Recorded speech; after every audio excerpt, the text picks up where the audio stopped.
You've heard about the 10 commandments.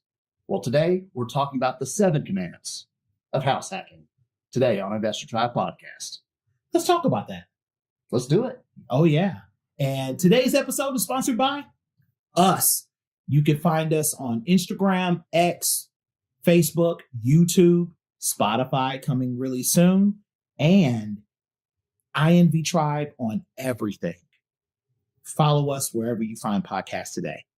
I'm Milton Ali. And I'm Hampton Sturlock. And we want to welcome you to the Investor Tribe Podcast. Late night grind, got the cash in the flow. Flipping these dreams with the portfolio grow. Brick by brick, stacking wealth in the zone. Investor Tribe, OBS, where the hustle is home. Some things are just right, when it comes to house hacking, but there are 7 cardinal rules you need to follow. I'm going to talk about that today with our guests, John Rickert. He's been on the podcast before, so we're glad him to be part of the tribe. And welcome back, John. How's it going, everybody? Welcome back. Now we're at a place where now we can welcome people back. Right. And I'm your first repeat, I think. So yes, you are our first repeat. So it was so amazing when you came the first time. We had to have you back. All the crazy stories, right? Yes. A lot of crazy stories. Keep them coming. Keep them coming. We are so glad to have had this many episodes that we can actually have you back. So we're definitely grateful. You're, you serve the tribe in a lot of ways in our private Facebook group. You can join that private Facebook group. You serve us at our meetups. And so it's super cool because you are, by trade, a loan officer. And so that's super cool. However, what people don't know, or you did share, but for the new people, that you got your start in real estate investing actually by house hacking. 100%. That's exactly where I got my start. I couldn't afford to buy a house. And to be honest, I don't think most people my age could have. But jumping into house hacking allowed me the ability to find more house and kind of get ahead of everybody else. So are you speaking about that back then? Because it sounds like you're talking about today, which is the irony here, right? I would do it the same way today, whether it's today, 10 years ago, or 20 years ago, the answer still works the same way. It's never easy to buy a home. It's always hard. The thing is you just have to overcome whatever challenge the market is presenting at that time. When I bought the house, the market was crashing. My very first house was during the crash of 2008, and everybody told me I was an idiot because the house is going to crash. After those first 6 months, I was an idiot because that price crashed. But now the house that I bought for $130,000 is probably worth $360,000, Ooh, and I haven't paid for a penny of it. So wow, see, that's amazing. So let's kind of bring everybody in. So, what is house hacking? Sure, let's kind of answer that question. It's when you live in one part of the property while renting out the rest, or you can live and you can have one part, or you can do a duplex where you live in one part of the duplex and you rent out the other side or the floor. I'm from Michigan, so it was 2 family flats where I'm from. My dad and my mom, we lived in one part and we rented out the top floor. And then we would switch whenever my dad wanted to make a little bit more money because the bottom level was a little bit bigger. He would have us all live upstairs and he would rent out the bottom floor. Mm-hmm. And that was very interesting to say the least. Well, it's a good strategy, especially for first-time investors, because they can lower their cost of living, lower the cost of ownership. They can lower, the bills are split up from multiple people if your tenants or roommates are actually paying. That's something we'll get into a little bit up here today. But, I house hacked before, John did. I'm a little older, and I was house hacking before it was even a term. I never heard the term, but I bought a house while I was in college and then had friends and roommates, eventually a family member, move in, and we split bills. We had some wild and crazy, nights, as you can imagine, but a lot of good times. It taught me responsibility, how to fix things, the responsibility of being a property manager, which that can be a challenging part, is managing tenants, managing people you're living with. Tenants / roommates can present a certain, set of challenges. And I'm sure we got stories on dealing with that and all kinds of people and different states of mind and different, levels of maturity because you run across all types in this business. But it was a great way. It was a great springboard for me to get a house, build up some credit, get a good price.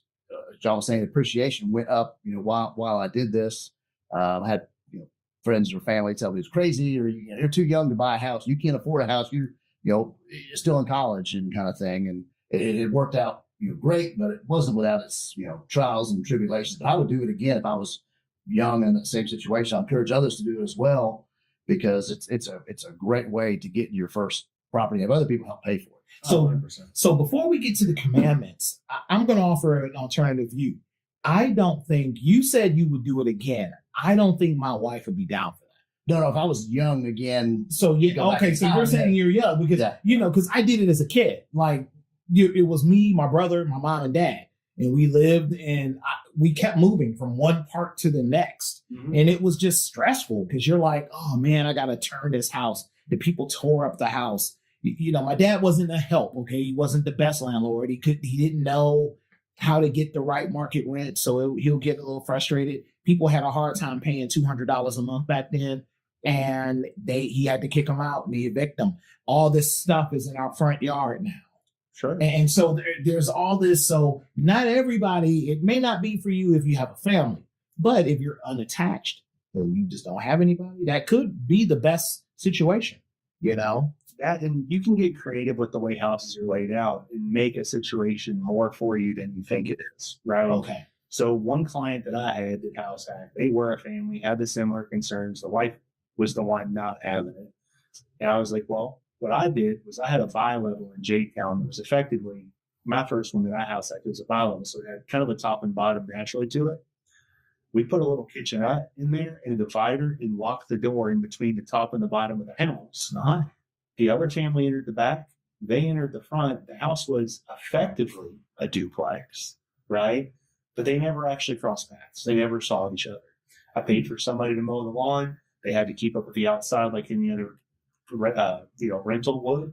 But they never saw anybody, and they were able to access a lot more equity, a lot faster, and build a lot more personal wealth a lot faster because they rented out half of that house that they didn't necessarily need that way. See, that's absolutely amazing. So the first commandment, thou shalt live where you invest, right? How do you do that? You choose a property that makes sense to live in and then rent out. That qualifies for single families, just like John was talking about. Also qualifies for duplexes, triplexes, and up to 4 units where you can literally live in one of the units and rent out the other units. Now, bear this in mind. Not all duplexes, not all triplexes, and not all fourplexes are created equal. The more units, up to 4, tend to be smaller individualized units. Sometimes triplexes have a really good mix of, it might be a 2-bedroom, 2-bath on one level, maybe 2-bedroom, 1-bath on the next level, and then maybe a studio up top. You want to really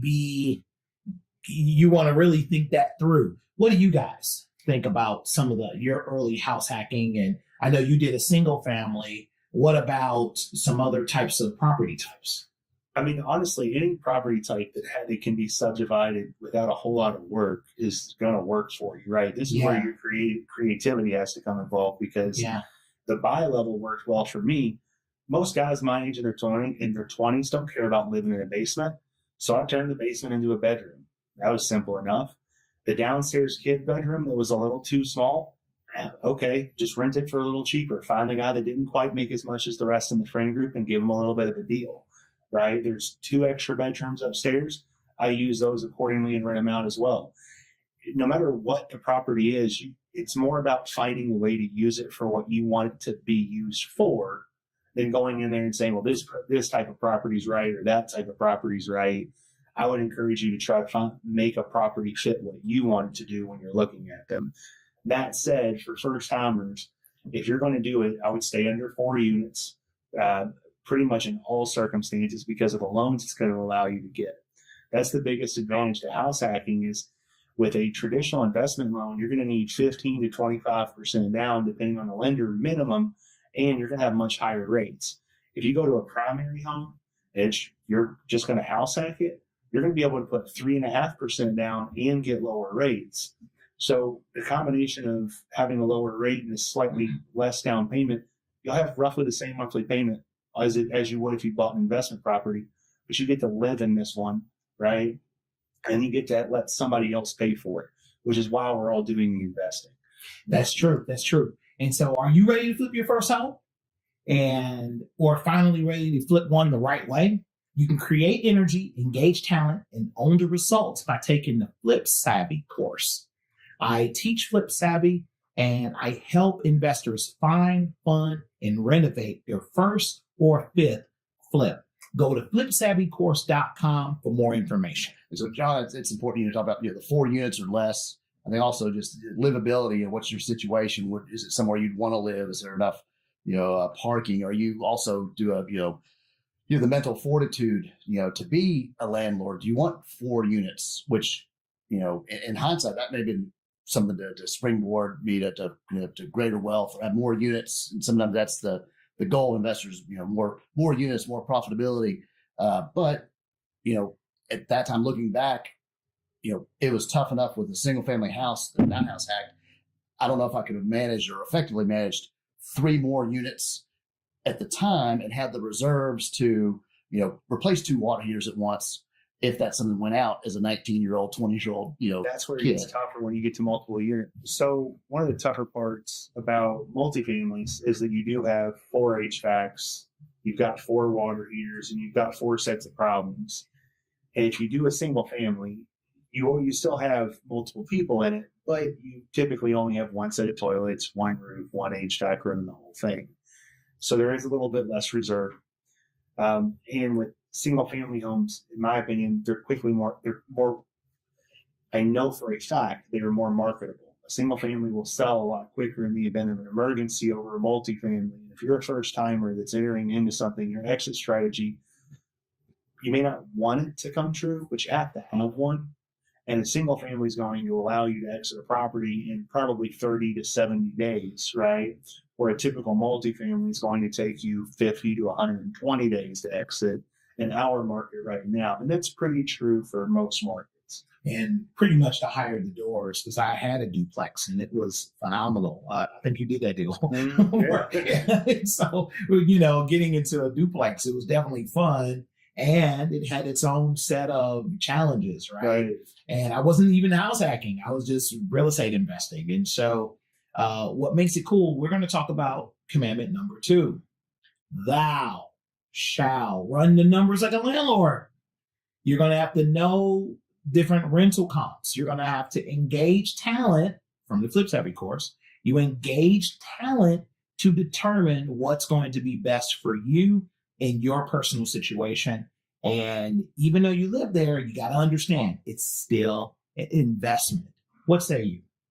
Yeah, you want to know what the rents are, what you have some vacancy, you need to build up some reserves. What's the ROI? That's when a lot of investors are doing this for the return on investment. Right. So it's there's a lot of things that factor in there.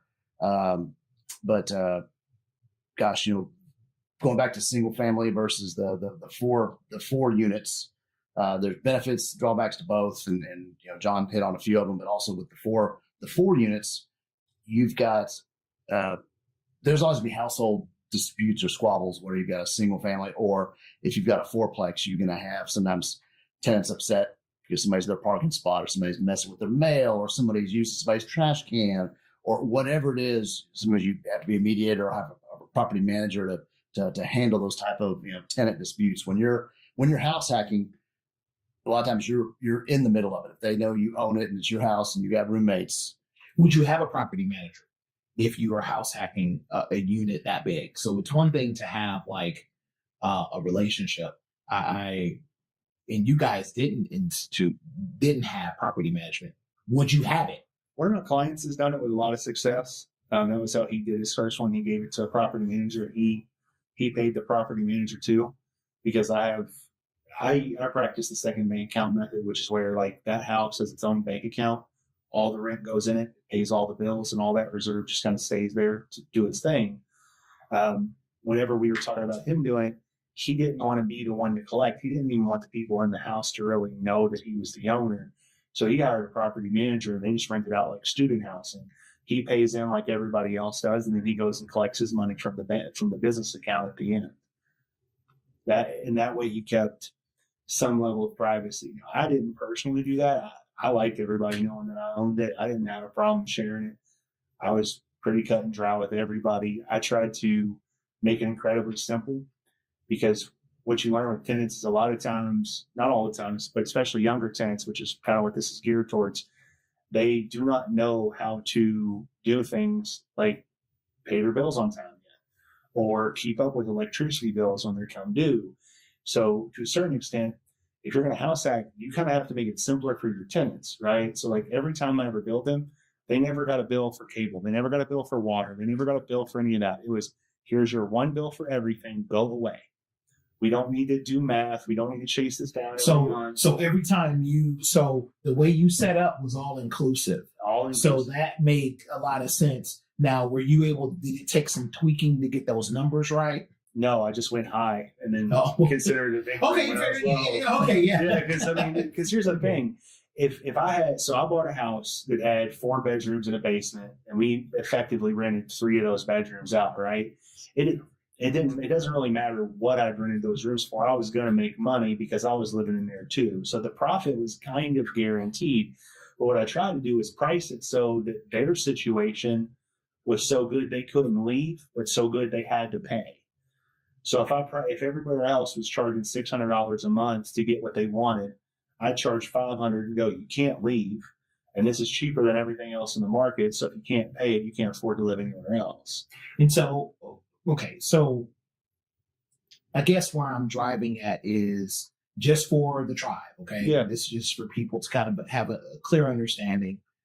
You were able to analyze what that water bill was looking like, energy usage, incidentals, and be able to charge an appropriate rent for where you felt comfortable. No. Okay. Yeah. And so, I mean, what about you? What when you were doing that? Well, I didn't have that foresight. So we were trying to split bills. So I had to do math every month. And I got a kind of short, quick, funny story about that we had a similar thing, 4 bedrooms, 2 baths, rented out the rooms. And, I always had 3 roommates, sometimes 4, but most tenants and friends were, good roommates, paid the bills. I had an $80, gas bill. We'd split it up. Wasn't an issue. We did have one, tenant. I won't name him. But if you want to, if you know me, ask me. I'll tell you in person. But I won't call him out here. So we still talk and see each other. We'll talk about him at a meetup. We're gonna talk about him at a meetup, right? But he would never want to pay his utility bills on time. Rent was always slow. Didn't want to pay his utility bills. And I had another friend that was a couple years older, a little more mature. And he's like, I solved your problem for you one day. I solved my problem. He goes, yeah, I got, our deadbeat to pay the utility bills. I go, okay. And he goes, yeah, I just shut off the electric to his room. So he flipped the breaker off. And then he goes, and then he thought that it was just his room. So, I turned it off to the whole house. So he didn't think it was just his room. He thought that we got it shut off for non-payment. And, so he's come up with the money. He never wants to be without power again. So not that you can do that, but I had one roommate kind of put another roommate in check for me and solve that problem. But so running a business is hard. So it can be landlording. But you shouldn't have to be your editor, your actor, your brand strategist too. So our friends over at Bespoke Marketing, they can help you look good while you're doing what you're great at. Visit them at bespokemarketing.org. Bespoke Marketing, connections, tailor-made. So now back to the joys of yes. And so now we got to do commandment number 3. Thou shall know your tenants and lease type, right? It's so important to be able to screen your tenant and roommates, because these tenants are technically your roommates, and use written leases with clear boundaries and clear terms. And so I'm sure you guys, so John, it seems like you kind of did everything right. and you're the cautionary tale, right? I was the trailblazer. The trailblazer. Oh, that's right. It didn't what house- exist. It didn't exist So this is before. where I screwed up. This part's where I screwed up. Oh, okay. So what was some of the things that went okay with that, or what was, so you didn't have leases in place? I did after the first couple roommates did leases, and then if I had younger roommates or if they were still in college, or we did our parents co-sign on a couple of them, which was great. Other than the time we had a roommate that the parent was an attorney and he co-signed, and then tried to withhold rent because his son broke a window and we want him to fix the window, and he didn't want to fix it because he was too drunk. He didn't remember breaking the window, and it was a whole issue. So, but we did get parent signatures, try to do it right, and get leases and get everybody to agree and put it down right. So there's no dispute. So if there are disputes, you refer back to the lease and says, "Hey, I'm responsible for this. You're responsible for that." That's it. Yeah. And So I didn't do leases up front at the beginning. That was a mistake. I got my buddies in there. It was always this, that, or the other, some reason to not do this or some reason to not do that. And it just got to be too argumentative. And it actually ended up with people getting evicted in one case. But after I switched to leases, it made it a lot easier to kind of have everything simplified. I was talking about with having all the electric bills and all the water and all those things just covered. The reality is when it's simpler, again, for tenants, your job, you need to make it as easy as you can for them. A lot of them are learning how to live on their own, right? Especially at this age. So if you can make things as simple and as easy as you can, like one of my leases had mowing the lawn in the lease. Instead of paying somebody to mow the lawn, this guy was like, "Hey, I'll mow the lawn, but you got to take $50 off my lease." And I'm like, "That ain't done," right? I have no problem trading work for whatever's needed, but be prepared to facilitate with tenants the things that they may not bring to the table, right? And having them written down in the place to revert back to is kind of the gold standard in all experiences. You know what I mean? Yeah. And so before we go to commandment number 4, kind of break down how you would design that lease without, getting too far deep in the weeds, but how would you break down that lease that would make sense? Was it month to month? Was it short term? Was it long term? They were all month to month, and they all had to be a good behavior clause. Okay. Whereas the majority of the household tenants voted them out, they had 30 days. All areas outside of their bedrooms were considered common, and that's how the lease was written. Any damage to the common areas would be done at market rate, at an emergency rate to fix it. So if anybody was to fix it, I was literally calling the most expensive person possible. So I kind of set that standard up front of, this is going to hurt you guys more than it hurts me. And I don't care. I can have you out in 30 days. You know what I mean? I was not afraid to do what Hampton did and turn off the power. If somebody wasn't paying, I just turn off their room. They're not the one paying the bill. The house still has electricity. They're more welcome to hang out in the common areas, but their room would not have power. I also learned in a way to deal with tenants. Sometimes you just got to speak your language. A lot of them don't have money sometimes, but they do have things. And so I'll tell you now, I took more Xboxes and PlayStations and video games.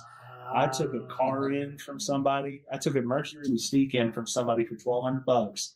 He was behind 2 months, and he had this car that ran, and it was a spare car. And he's like, "We just take the car." I'm like, "Done." I took the car to CarMax. They gave me $1,800 for it. It was a win across the board. Wow. Solving problems, creative solutions. Creative solutions. But that's the thing is, tenants, a lot of tenants, especially young tenants, don't know those things yet. And those are the motions that they're naturally going to go through of learning that pawning your Xbox is expensive. But if you don't plan to pay your rent, that's probably what you're going to have to do. Me simply saying, "Hey, I'll hold your Xbox until payday, but you're also going to pay a late fee for it," right? To me, that just made sense. So I just put it in my room, locked the door, and called it a day. Was it fun to do it? No. But in the house where it's a bunch of guys hanging out, taking away the video game console that's in the living room, everybody comes home and says, "Where's the console at?" And they go, "Yeah, well, Zach didn't pay his rent this month, and so it's been locked away." All of a sudden, people's pride's on the line, or they people start figure out how to solve problems on their own. all of a sudden, right? So it's helping them along to a certain extent. You know, you're not doing anything. You know, you're not putting them out in the cold or anything crazy, but you're making sure that you're making it easy for them and a profit for yourself. And hopefully they learn, you profit, everybody goes on about their business, right? That's awesome. So commandment number 4, all right? And thou shalt use smart financing. It's super important. And you can even get with my buddy John. He can kind of help you navigate that, right? There's FHA, where you can put a minimal down payment of 3.5% down. There's other types of loan products. If you are a veteran, you can use the VA loan product if that works best for you, right? So you want to consult a great loan officer that can help you navigate those options. And there's other types of options where you can even have a conventional for maybe 3 to 5% down. Whatever works for you, you want to get with someone who is a competent loan officer that can help you navigate all that. And owner-occupant financing also provides leverage. So you could do a situation where you take your cash and just let the owner carry the note for you while you live there. That's also called contracted deed in some circles. Again, you may want to have great representation like a real estate agent, or you want to speak to a real estate attorney to kind of help you navigate that entire process. How did you guys buy your first properties or a house that you house hacked? How did you guys pay for it? Mine was pretty quick. I found a house for sale next to campus, and then I went and talked to a bank, and they basically laughed at me and said, "You barely have any credit. You're in school. You know, you got a free ride, but you got a part-time job. You no other assets. So no, we can't give you a loan." I was like, "We're going to make this, and I've got these plans. I'm going to be a millionaire by the time I'm 30. Like, "You're 19. Shut up. Get out. Don't let the door the other way out." And so I called the bank of mom and dad. I was like, "Again, what do you think about if we bought this house and you co-signed for it? Said I could live there. I could rent out the rooms. We'd make a little bit of money. It's a good deal." This old lady selling it, she liked me because I would take care of, help out with the dog, and she lived next door. So we got a good deal on the house. And then when I could pay them off or put the loan in my name, I was able to do so through a first-time homebuyer program. Which the thing you didn't mention, there's maybe down payment assistance programs or loan forgiveness or different programs out there to help you as an owner occupant. So talk to your lender, talk to your realtor about that stuff. But the bank of mom and dad helped me out until I was, until I had a first job, and then I could sign things over. See, I love that. The Investor Tribe podcast today is brought to you by Liberty Mutual. And managing real estate can be complicated. Get that one thing off your plate by calling our great friends at Liberty Mutual. You can provide a code that's Milton Ali KY, that's Milton Ali, Kentucky, 444-689. And you can call them at 1-800-266-0644, Liberty Mutual, for their insurance. Right. Back in mom and dad, the rate was, was worked out well. They got free room and board for me and one of their children. I got to build up some equity and a lot of experience, managing properties, not knowing what I was doing. But what about you, John? How did you get the financing for your first property? Well, it used to be Insight, and then it was Charter, but it's like our local cable company, right? And I worked night shift because night shift paid an extra $3 an hour. And so I went and got an FHA loan, and one of my other buddies that worked with me at Charter, been a longtime friend, we bought the house together. He took the basement initially, and I took the upstairs room, and we were going to rent all the rooms out in between. We both worked at Charter, both applied for the loan. We got an FHA loan, put 3.5% down. I took out a loan against my car for my portion with 3.5% because you can borrow from anything that's your asset. So I had a paid off Dodge. wasn't very nice, but I was able to take out, I think, $4,000 or $5,000 loan for my side of the down payment. I put that down. He put his down. We bought the house and moved people in. The first thing we agreed to do was pay off our down payment, where we got our down payments back out of all the rents. And then as soon as we had that, we tried to get a 6-month reserve in the house. And around that time, he got deployed. And he's like, man, I got a dip. And I was like, I can buy you out of it. And I think I gave him a couple grand from the reserve fund that we had. And I was like, this is, all I've really got situation on it. And I took over from there. He got deployed and I kept ripping out and going on from there. Wow. That's interesting. And so commandment number 5, all right, thou shalt plan for an exit from day one. It's so important. Will you cash flow it as a rental, or will you refinance and try to move on?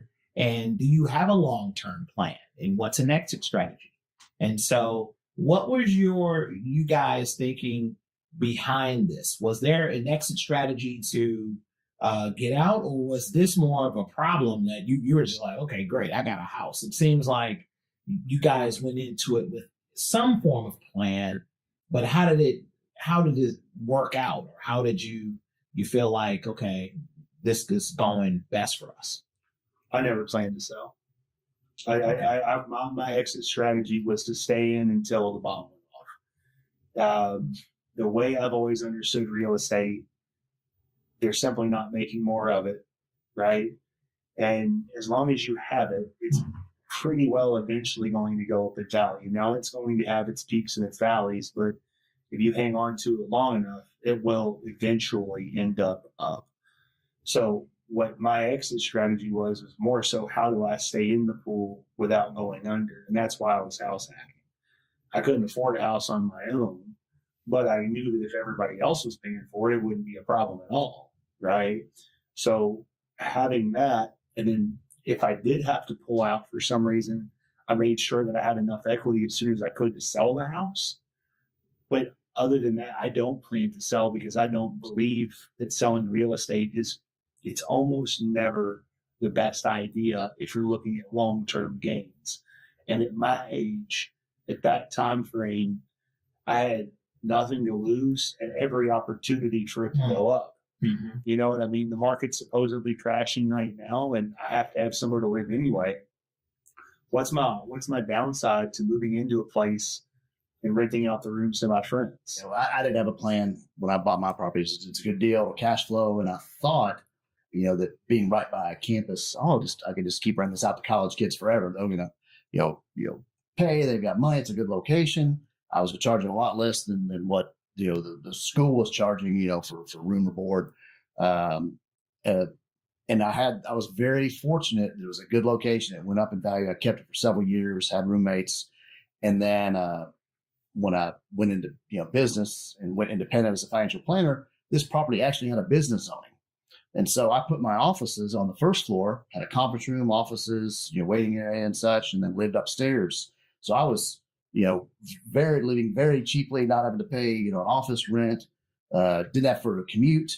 So it was, working from home before it was cool and people were telecommuting and back when internet was still, dial up or in its infancy, but it worked out, very well, and probably, did go up when my wife didn't want to be there or stay there. It was an older house, and it wasn't as refined as I think she would like. So she wanted something newer. It was just a classic old house. And so eventually, sold it and did well, but it went up several times, what I paid for it. And then went up a few times more what I paid for it when I look at it today. So if I'd held it, it would have been worth a lot more, but I did okay. No complaints on, first deal. It's super cool. So commandment number 6, thou shalt embrace the grind, because quite frankly, it's work. And anytime you want to invest, it is work. Yes, you can create a form of passive income. And passive income is a machine that prints money for you. You must build and maintain and lubricate the machine in order for it to do it. It is definitely work. So I know that it was work on you guys' end. And, can you guys talk about that? Because I think this house hacking is actually, it's back. I mean, we know people that are house hacking now. They're in different people that are in different life stages. I know several people that are doing house hacking. Yeah.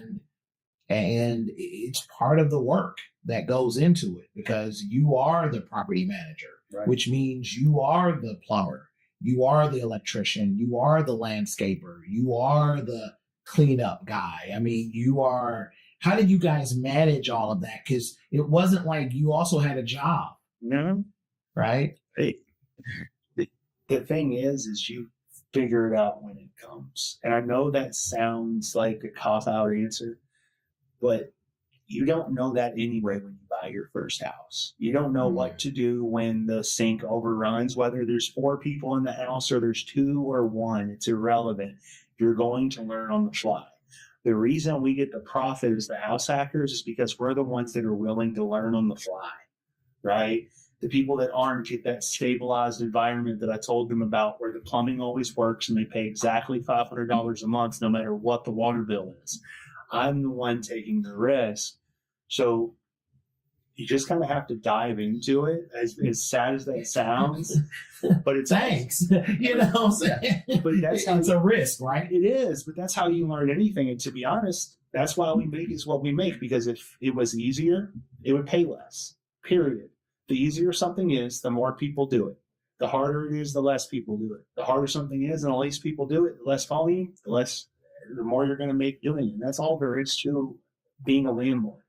So for me, the work of it was really just reminding myself that I made a retirement decision buying this house. And the same way you go to work for your 401k, and people look at it and they're like, oh man, this cost me $1,000. I don't want to put $1,000 into this. It cost me, to fix the bathroom or whatever the problem is. Well, how many hours do you have to go to work to put $1,000 in your 401k?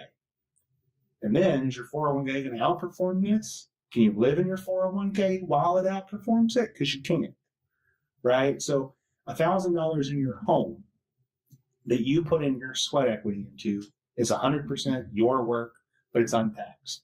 If you take yourself to a job, you have to put in the work, get taxed, then pay the $1,000, and then hope it comes out the other end later. It's just understanding up here that the house is so much better of an investment than almost any other piece of your time is, especially when you're in your 20s. It's almost impossible for you to make enough per hour in your 20s to justify some of the costs that are in a house, right?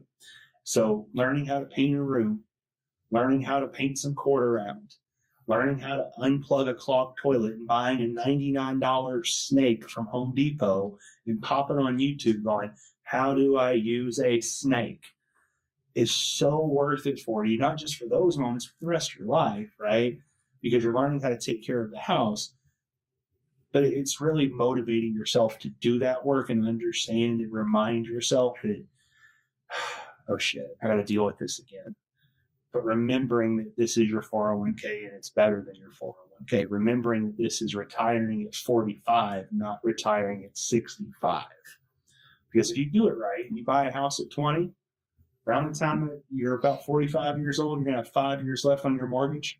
The payment will be so small thanks to inflation, it won't matter anymore. And it'll probably, on average, be worth about 370% of what it was worth when you bought it. And if you made that extra payment a month or paid your payments every 2 weeks rather than every month, you're done. Pay it off in 19, 21 years or so. Exactly. Yeah. Yeah. But I heard you want to live paycheck to paycheck. Oh, wait, you don't. So you're going to listen to the Investor Tribe podcast every Wednesday at 1:00. Get out of the rat race and learn how to earn passive income on the Investor Tribe podcast. So going back to kind of the awkwardness, and something you learn how to fix things sometimes because you don't want to pay somebody else to fix it. You don't pay a plumber $400 to fix a leak. So you go there at night when everybody's sleeping and nobody's using the shower, and you get a pipe wrench and you fix things, and maybe you fall asleep there and your roommate wakes up and is peeing, and you startle and he's like, what are you doing? We're going to fix them. That sounds oddly specific. It's oddly specific, and so does that sometimes you'll have a random person crash on your couch, guy or girl. Sometimes clothed, sometimes semi-clothed, sometimes That happens not. so much. It does, and you're like, who does this person belong The to? amount of random humans that stayed in my house over the years it became a running gag because we had this downstairs couch that was just like a crash couch, right? Because we were kind of a bunch of frat guys anyway, a bunch of 21-year-olds. And I promise you, on at least 2 weekends a month, there was a human that was going to be there whenever I woke up in the morning, and I would have no idea who they were. But they were in the common area. They were, as long as they weren't making a mess and everybody was having a good time, it's fine. So I stayed in this 5-bedroom house in Detroit. Shout out to East Palmer. And if you're watching, shout out to the guys on East Palmer. And so it was a 5-bedroom apartment.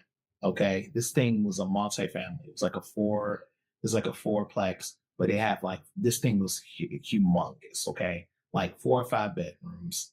And literally we had more than 5 people living there. We had about 3 people in the living room. The people that paid a little bit more money had their own kind of room, but we all had our room. Age range from like early 20s to, late 20s. So, and then we used to have people from our church community come in and they would stay with us for a couple of weeks or, maybe 3 to 6 months before they got married. So they would just come on in, live with us, hang out. And I remember at different times, I do remember the one specific time rent was $58.75. This is early 90s, okay? So the rent was How old are you? Yeah. I know. Well, you got to realize we had to split all that, right? I mean, it was larger. The complete rent was maybe close to maybe $600, $700, $800, but by the time you sublet it down, you're down to, it's like $50, $60. But I remember $56.78. And here's the thing. Guys had a hard time paying. $60. It's early 90s, it was just different times, gas was like 89 cents a gallon, right? So it was, everyone was making $3 an hour. So it's just really difficult, right? And so we're going to get to the last commandment here. Thou shall stack and do it again and again and again and again, right? Grow your portfolio in this type of way. You may only be able to do 1 or 2 before you become more traditional in your investment path. However, take advantage of this. And so when we're thinking about talking to folks that are young, even if you're a family, you can do this as a family. A couple of families could come together and buy a duplex. One family lives in one family lives in the other, and you can manage that in a very smart way in order to build wealth. And I think that's pretty much the word of the day. Like, let's figure out how to help other people do that and house hack. And it's a way to build wealth. It is a way, and maybe you don't even have to have roommates. I'm not sure if this qualifies as a house hack, but my wife and I did this after we got married. We lived in the house for a bit and then sold it. And since we were married, you could exclude the capital gains. And we lived there 2 out of the last 5 years. We're not attorneys, we're not CPAs, about giving tax advice, but as of the day of this podcast, this is still in the tax code. So you could buy a house, fix up, live there 2 out of the last 5 years and exclude $250,000, $500,000 worth of gains, and then move to the next house. Live there a couple of years, wait for it to go up or do some improvement to it, sell it, roll that money to the next house. And all of a sudden you've got a free and clear house, or you've got a ton of equity, or you've got a lot of tax-free gains just because I wouldn't call it house hacking, but you bought something at a good price and it went up and you sold it and you're not paying taxes on those gains. And you could deploy that into your home that you're living in, or maybe other investment properties, but it can be a great springboard into building a porportfolio or building generational wealth. You don't have to sell the house. I mean, let's say you house hack it for 5 or 6 years, pay it down, $50,000, and the house value goes up 50. Go take out a line of credit against that $100,000 of equity you created. Use that $100,000 as the down payment on your next one that you do. You move out, rent the old one, let the rent pay the pay the old mortgage and the home equity line while you live in your new house without having to pay for the down payment yourself. Use other people's money to fund your fund.